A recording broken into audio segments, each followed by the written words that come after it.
ahora de enzimas salivales, pero vamos a estudiar lo que es la histología de la mucosa bucal.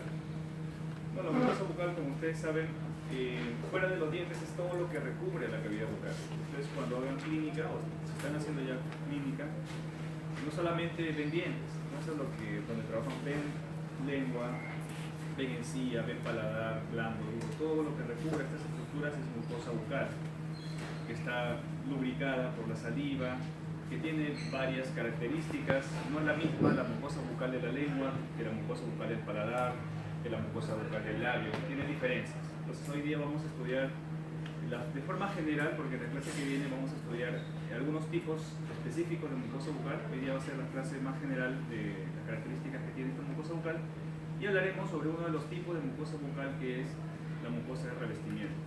Entonces aquí vemos, ¿no? Estas son las piezas dentarias y todo el resto que se encuentra en cavidad bucal corresponde a lo que es mucosa bucal.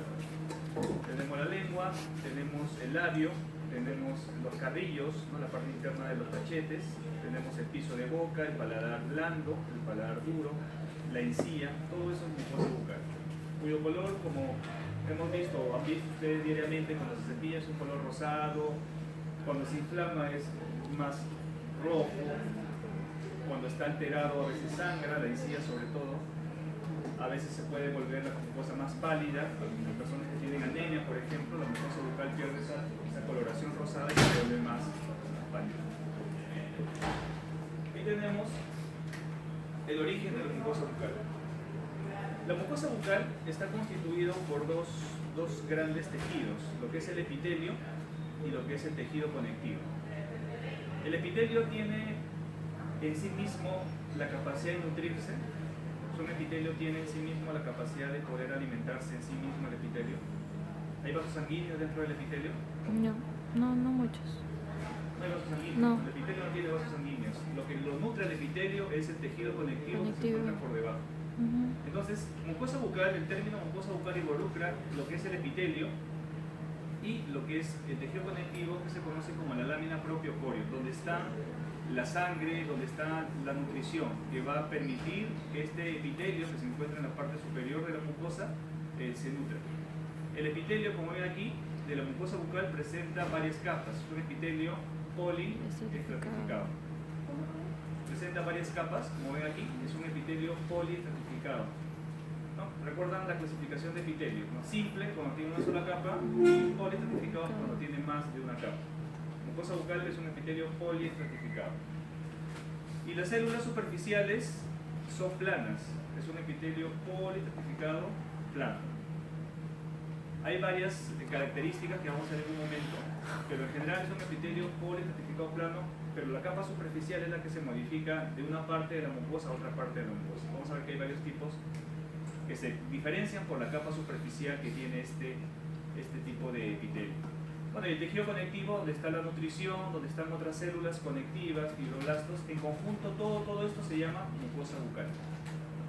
Entonces, el epitelio de la mucosa bucal es de origen ectodermal y la lámina propia o corión es ectomesénquica, el tejido que está acá abajo. Son dos tipos de orígenes, son dos tipos de tejidos. ¿Cómo? ¿Cuál? Claro, la lámina propia, ahí se encuentran los componentes nutritivos, ¿no? Ahí están los vasos sanguíneos que van a nutrir a las células epiteliales. Como le dije, el epitelio no tiene sangre dentro del epitelio, no hay vasos sanguíneos dentro del epitelio. La nutrición lo da el tejido conectivo que se encuentra debajo de los epitelios. En este caso, ese tejido conectivo recibe el nombre de lámina propia o coreo. Entonces aquí lo vemos ya en una lámina histológica, como lo van a ver en la próxima clase práctica. El epitelio viene a ser toda esta zona de color tincionado, bien intenso, y la lámina propia coreo, el color rosado más pálido. Como ven también, el epitelio tiene unas estructuras alargadas que se conocen como las crestas epiteliales. Esta de aquí es una cresta epitelial, como unos deditos, ¿no? Como unos tentáculos, ¿no? Como dedos, que vienen del epitelio y se introducen al coreo. Y también del coreo, como una especie también de tentáculos de dedos, que se introducen o se orientan hacia el epitelio. Esto de aquí se denominan crestas epiteliales. Aquí hay otra cresta epitelial. Y el componente del coreo que está entre las crestas se denomina papila coreal. O sea, hay una cresta epitelial y una papila coreal. cresta epitelial, papila corial, así como ven ahí, uno y otro, ¿no? Uno y otro, están así entrelazados. Esta característica de crestas epiteliales y papilas coriales lo que hace es que permite que el intercambio de nutrientes y de desechos entre ambos tejidos, epitelio y tejido conectivo, sea mucho más rápido, mucho más efectivo. Mientras más crestas y más papilas, es más rápido el intercambio de nutrientes, porque está aumentando la superficie de intercambio. La superficie de intercambio entre ambos tejidos aumenta debido a esta configuración de crestas y papilas. Si fuese completamente plano, la superficie solamente sería esta línea. En cambio aquí la superficie es todo este contorno. Todo este contorno es la superficie de intercambio, que es mayor, y lo da estas crestas y estas papilas, estas características, configuración que tienen estas estructuras. Entonces, la presencia de crestas y papilas coriales aumenta la superficie de intercambio, que favorece pues obviamente que el intercambio de nutrientes y desechos sea mucho más rápido, más efectivo. Aquí lo tenemos ya señalado, crestas epiteliales y papilas coriales. Lo mismo, para reforzar el concepto. Aparte, tenemos ya enfocándonos ahorita a lo que es el epitelio, solamente vamos a estudiar primero el epitelio, luego veremos algo de lo que es el corio. El epitelio está constituido por varios tipos de células, el epitelio de la mucosa bucal. Los de color amarillo, que cambian de forma, inicialmente son cilíndricos, luego tienen formas poliédricas, núcleo redondo, y luego tienen núcleos planos o subcélulas aplanadas. Todos ellos reciben el nombre de queratinocitos, ¿no? Células que van a formar queratina, que se van modificando a medida que van acercándose a la superficie, ¿no? Y aparecen dentro de estos queratinocitos ya los componentes que van a formar la queratina, ¿no? Células que forman queratina. El 90% de todas las células del epitelio son queratinocitos.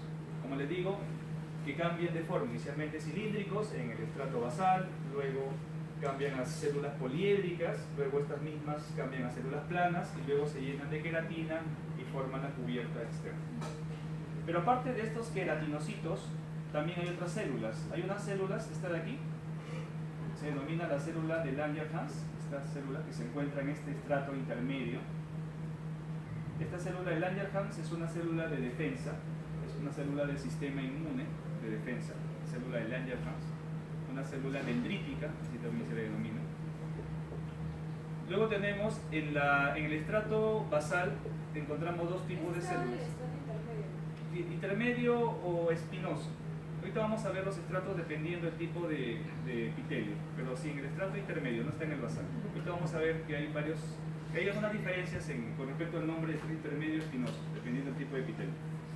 Pero sí, en el estrato basal encontramos dos tipos de células. La célula de Merkel, que es una célula que detecta estímulos de presión, cambios en la presión, es una célula con funciones táctiles. Y luego tenemos la célula llamada melanocito, esta de acá. ¿El melanocito qué produce? Melanina. Melanina, ¿está bien? Melanina. La melanina son estos puntitos que aquí están en la gráfica de color negro que se distribuyen en todas las células. Estas la producen, pero la distribuyen por todas las células. Y los queratinocitos también van a tener dentro de ellos melanina, pero las producen los melanocitos. En algunas personas, en su mucosa bucal, no sé si en algunos de ustedes, a veces aparecen manchas color café. Se levantan el labio y ven unas bandas oscuras que son producto de la melanina. Esos patrones de coloración son hereditarios. A veces en la misma familia hay ese patrón. En algunas personas es bastante crítico, con respecto al plano estético, bastante complicado, porque a veces hay personas que tienen sonrisa gingival, ¿no? Sonríen y se nota toda la encía. Y si aparte de eso tienen esas manchas color café, cada vez que sonríen pues se les va a notar por esas manchas oscuras y color café. Y sí, a veces es motivo de consulta para el cirujano periodoncista que maneja esos casos, ¿no? De ver cómo se puede hacer, ¿no? Pero sí, la persona siempre va a tener, porque ya genéticamente está programado que sus melanocitos producen melanina. Y eso es lo que ocurre en mucosa bucal. En la piel, pues, los nevos, los lunares, son concentraciones de melanina y melanocitos. Entonces, la melanina es lo que da el color a la piel. Y en mucosa bucal encontramos manchas melánicas, que son las que les he explicado. Manchas melánicas que son zonas o bandas color café, color negro inclusive en diversas partes de la mucosa bucal. Aquí en la zona de la encía se puede observar y se puede determinar por esto, ¿no? Por los melanocitos que se encuentran ahí. Ya nos enfocamos propiamente en lo que es el epitelio. Como les dije, el epitelio de la mucosa bucal es un epitelio plano poliestratificado o poliestratificado plano, que es lo mismo. Varias capas y plano, la capa superficial. Puede tener tres tipos, o puede dividirse en tres tipos. Uno llamado poliestratificado plano queratinizado, un sinónimo ortoqueratinizado. Ahorita vamos a ver en una gráfica cómo es este epitelio queratinizado o ortoqueratinizado. Otro epitelio plano poliestratificado paraqueratinizado y otro epitelio igual plano poliestratificado no queratinizado. Los tres tipos son plano poliestratificado, pero vamos a ver en qué se diferencia en que uno sea queratinizado, otro sea paraqueratinizado y otro sea no queratinizado, pero los tres son poliestratificados. Entonces aquí tenemos el epitelio plano estratificado queratinizado. Este presenta queratina en su estrato superficial. Como ven aquí presenta 4 estratos. El estrato basal. ¿Qué células se encontraban en el estrato basal? Hace un ratito lo vimos. Los melanocitos y la célula de Merkel. ¿Está bien? En el estrato basal, melanocitos y célula de Merkel. En el estrato espinoso, ¿qué célula había? La célula... Langerhans. Langerhans, claro. Estrato espinoso, la célula de Langerhans. Estrato basal, célula de Merkel y melanocitos. Aquí tenemos el estrato espinoso, la célula de Langerhans. Luego tenemos el estrato granuloso. Lo que hemos visto, o recuerdan las clases que vimos en piel, ¿no? En la piel había el estrato granuloso, similar. Solo que en la piel está mucho más desarrollado, mucho más notorio. Pero este es el estrato granuloso. Presentan gránulos de queratoyalina, estas células que luego maduran hacia queratina, donde está el estrato córneo. Entonces, 4 estratos: estrato basal, células de Merkel, melanocitos; estrato espinoso, células de Langerhans; estrato granuloso y estrato córneo. Los 4 capas, 4 estratos del epitelio plano estratificado queratinizado. Luego tenemos el epitelio paraqueratinizado. También presenta 4 estratos. Igual, basal como el anterior, espinoso, donde estarán las células de Langerhans, como el anterior, granuloso ya menos desarrollado, pero está considerado así. Y el estrato superficial presenta queratina, pero mezclado con núcleos celulares, no como aquí, ¿no? Que el estrato córneo es solamente queratina. Aquí en este estrato superficial, ¿bueno? Sí, superficial o córneo. En este caso el estrato córneo o superficial está formado por queratina. Vamos a dejarlo mejor como estrato córneo. Estrato córneo, como está aquí. Estrato córneo. En cambio aquí el estrato córneo está mezclado queratina con núcleos celulares. Entonces este epitelio paraqueratinizado es un epitelio que no se ha diferenciado completamente el estrato córneo como una estructura única llena de queratina, sino presenta núcleos celulares. Esa es la diferencia con el anterior. Aquí el estrato córneo es solamente queratina. Aquí este estrato presenta queratina, pero también núcleos celulares. Entonces por eso recibe el nombre de paraqueratinizado. Y finalmente el otro epitelio es el no queratinizado. Ese es el más sencillo de entender. No presenta queratina. Solamente 3 estratos: el estrato basal, igual, el estrato intermedio, aquí recibe ese nombre, ya no espinoso, es intermedio, y el estrato superficial. Como no hay estrato córneo, no recibe el nombre de estrato córneo, estrato superficial con seguridad. ¿Cuál creen de los 3 estratos o de los 3 tipos de epitelios es aquel que está relacionado con zonas de la boca que reciben fricción, presión, más desgaste? Queratinizado. Queratinizado. ¿Está bien? El queratinizado claro, el paladar duro, por ejemplo, que recibe bolo alimenticio, ¿no? La lengua se apoya ahí en el paladar duro en constante roce, es un epitelio que presenta queratina, ¿no? Que tiene estos 4 estratos.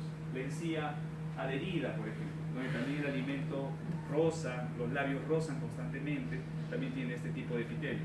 Pero el más abundante es el epitelio no queratinizado. Ya, el no queratinizado es el más abundante, lo encontramos en diversas partes del carrillo, piso de boca. Entonces vamos a ver diversas zonas donde vamos a encontrar. Pero está bien que hayan ustedes mismos visto la diferencia, ¿no? Epitelio queratinizado, donde vamos a encontrarlo donde está la zona de mayor roce, mayor desgaste, ¿no? y los otros en la zona de menor roce. Y las zonas de mucho menor desgaste, donde solamente tiene una función de revestimiento, encontramos este epitelio no queratinizado, que es el más abundante, se encuentra en mayor cantidad de áreas de la mucosa bucal. Este es un cuadro que está en la presentación que se va a dejar, donde están los 4 estratos y los tipos de epitelios que les he descrito, ¿no? Con las características. Por ejemplo, estrato granular carece el epitelio no queratinizado, ahí no hay estrato granuloso, solamente había 3 estratos. Otros 2 epitelios, el paraqueratinizado y el orto, sí tenía los 4 tipos de estratos.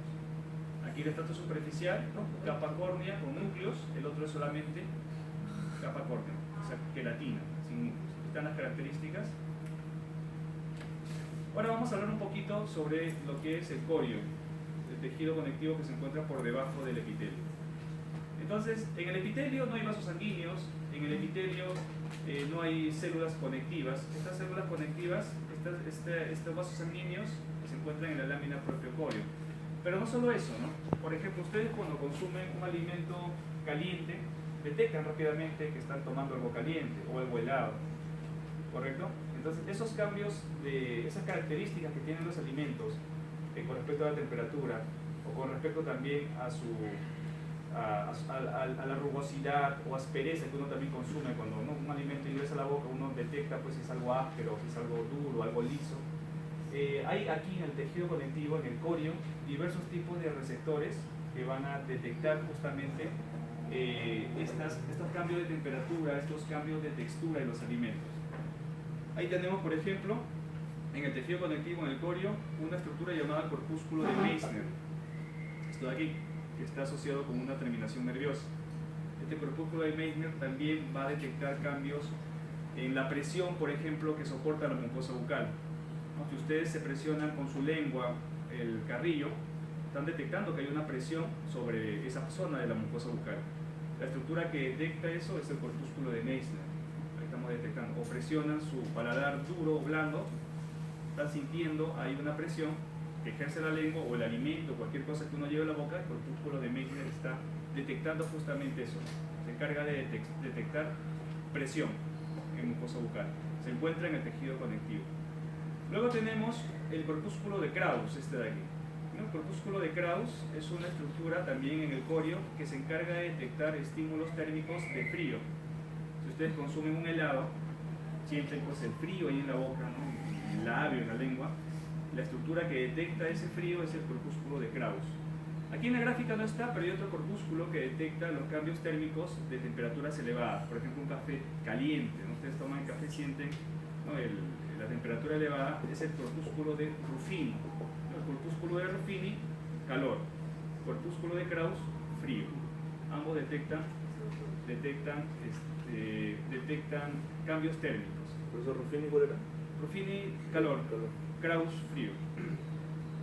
Luego tenemos también terminaciones nerviosas libres, que son las que detectan cambios o estímulos de dolor. En mucosa bucal, por ejemplo, ustedes pueden morderse la mucosa bucal, o a veces una temperatura muy elevada de un alimento, detectamos el calor, pero también produce dolor. Entonces, estas terminaciones nerviosas libres son las que detectan estímulos dolorosos. Por ejemplo, el ají. Ustedes han consumido ají. Lo que el ají produce, esa sensación es una sensación de dolor. O sea, el ají tiene un compuesto que estimula estas células, estos nervios, estas terminaciones nerviosas de dolor. Ya se ha encontrado eso hace bastante tiempo, ¿no? Que el ají tiende a estimular terminaciones nerviosas de dolor. Estas terminaciones libres son terminaciones de dolor. Entonces, en el corio tenemos diversos tipos de detectores de células sensoriales o estructuras sensoriales que detectan cambios de temperatura, que detectan presión, que detectan dolor y mandan información al cerebro para poder procesarla ahí. Presión, modificaciones, presión que soporta la mucosa bucal. Entonces son diferentes las características del epitelio, diferentes las características del corio, pero ambas estructuras se integran, ambos tejidos se integran y forman lo que es la mucosa bucal en conjunto. Finalmente, por debajo de la mucosa bucal tenemos la submucosa. No siempre va a haber submucosa, hay zonas donde sí va a haber submucosa, zonas donde no va a haber submucosa. Es zona móvil. En las zonas móviles principalmente va a haber submucosa y vamos a encontrar esto. En la submucosa vamos a ver glándulas, tejido conectivo, es variable lo que podemos encontrar en submucosa, también hay tejido adiposo en la submucosa. Vamos a ver ahorita en un cuadro diversas características que podemos, o componentes que podemos encontrar en esta submucosa. Entonces la submucosa está debajo de la mucosa, no siempre va a haber submucosa, algunas zonas van a tener, otras no. ¿Qué características tiene la mucosa bucal, ¿no? El color es algo notorio, el color de la mucosa bucal varía. No, ahorita vamos a hablar de la mucosa bucal otra vez. Esta es la submucosa, o sea, del color externo de la mucosa bucal. Entonces la mucosa bucal presenta un color que varía. Hay zonas, por ejemplo las encías puede tener una coloración más pálida, la zona de los carrillos una coloración más rosada, otras zonas más rojas, otras más pálidas. Los cambios de color que uno observa en la mucosa bucal dependen de estas características. Si presenta mayor queratina, una zona de la mucosa bucal, esa zona ¿qué color va a tener? ¿Va a ser más rosado, intenso, más pálido, más rojo? Pálido. Más pálido. Más pálido. ¿De dónde viene el color? ¿Qué le da el color rojo a la sangre? La sangre, y la sangre está por debajo del epitelio. Entonces si hay más epitelio va a ser menos rojo, va a ser más rosado, más pálido. O sea, si tiene más queratina va a translucir menos los vasos que están por debajo en el tejido conectivo y se va a observar toda la mucosa bucal de esa zona más pálida. Si tiene menos queratina o no tiene queratina y el epitelio es más delgadito, se va a translucir, ¿no?, los vasos que están por debajo del epitelio, porque en el epitelio, como le dije, no hay vasos, los vasos están en el tejido conectivo. ¿Está bien? ¿Se entendió el concepto? Entonces, el grado de queratinización determina el color. Mayor queratina es más pálido, menor queratina o no hay queratina, esa zona de la mucosa es más rojo o un rosado más intenso. Lógicamente también el grosor del epitelio. Un epitelio más grueso, mayor espesor, va a haber menos translucidez. Un epitelio más delgadito va a ser más translúcido.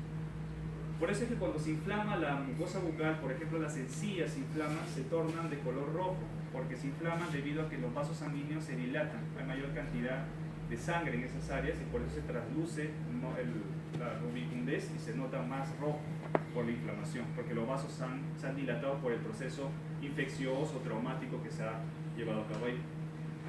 Lógicamente también si el tejido conectivo presenta mayor densidad de fibras, hay mayor componente fibrilar, va a también tener eso repercusión en el color externo de la mucosa.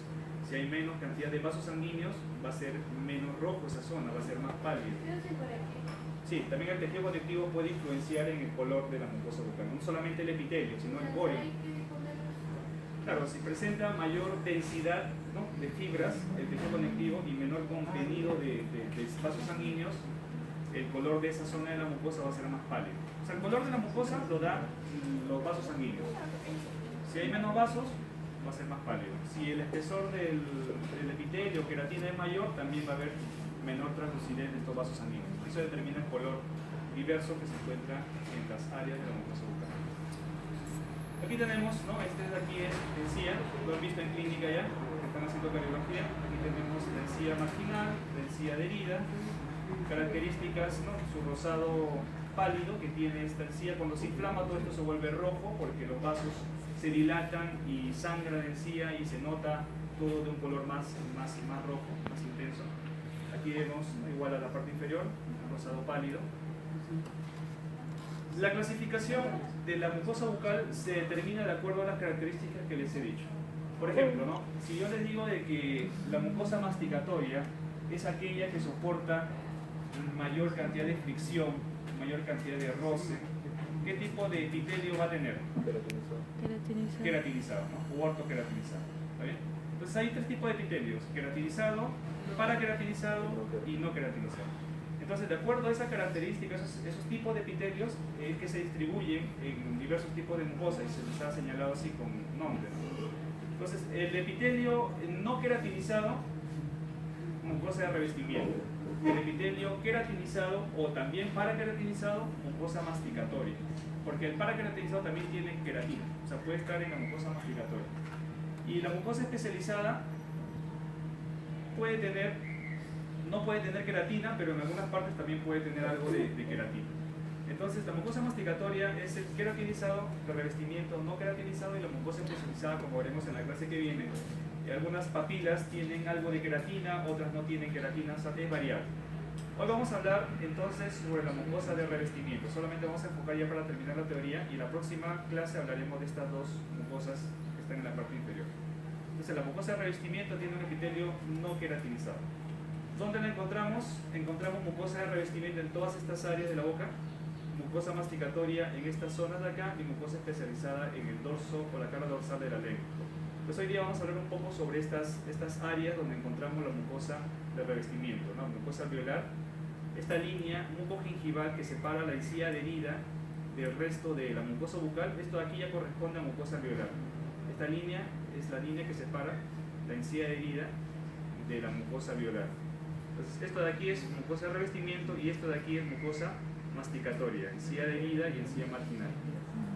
Entonces, la mucosa de revestimiento la encontramos en la mucosa alveolar, la encontramos en la mucosa de las mejillas, en el paladar blando, en el piso de la boca y en la cara ventral de la lengua, que es la zona de la lengua que ustedes pueden ver si es que ponen su lengua hacia el paladar.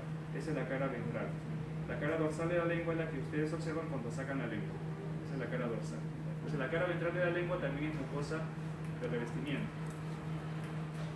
Entonces, la mucosa de revestimiento está formada por epitelio poliestratificado plano no queratinizado y su función es la función básica de todo epitelio, que es proteger, revestir, en este caso la cavidad bucal.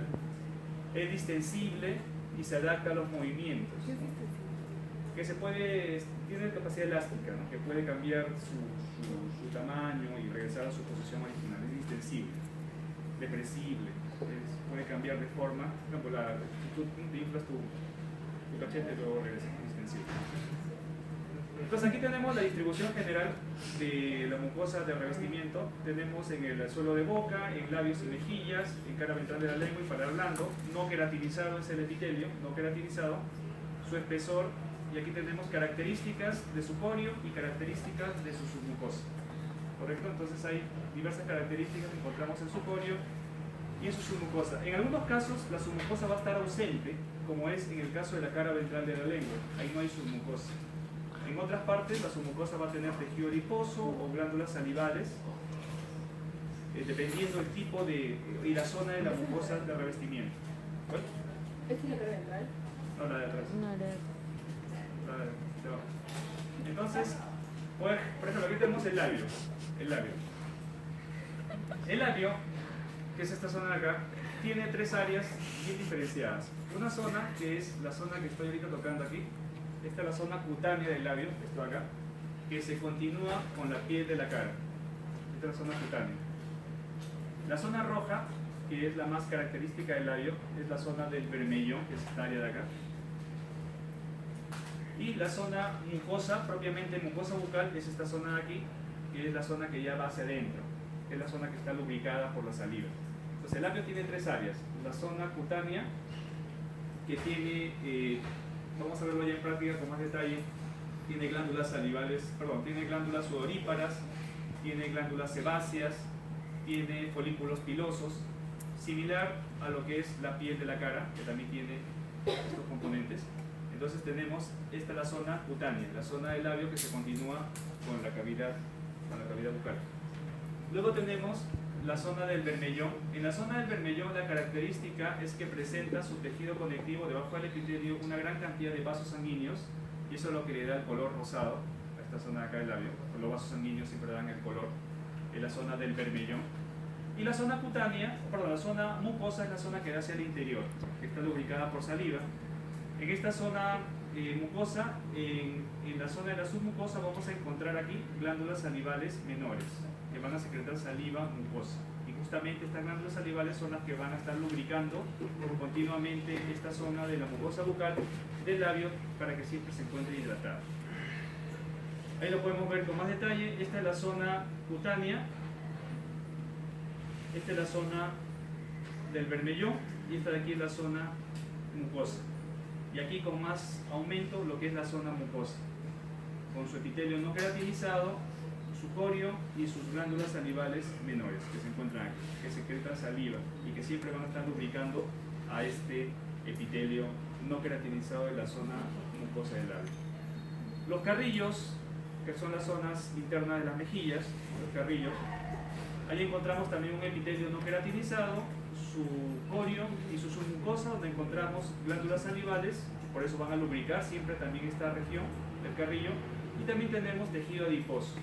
Entonces aquí tenemos igual epitelio no queratinizado, su corio de tejido conectivo y su submucosa con glándulas salivales y tejido adiposo en la zona de los carrillos.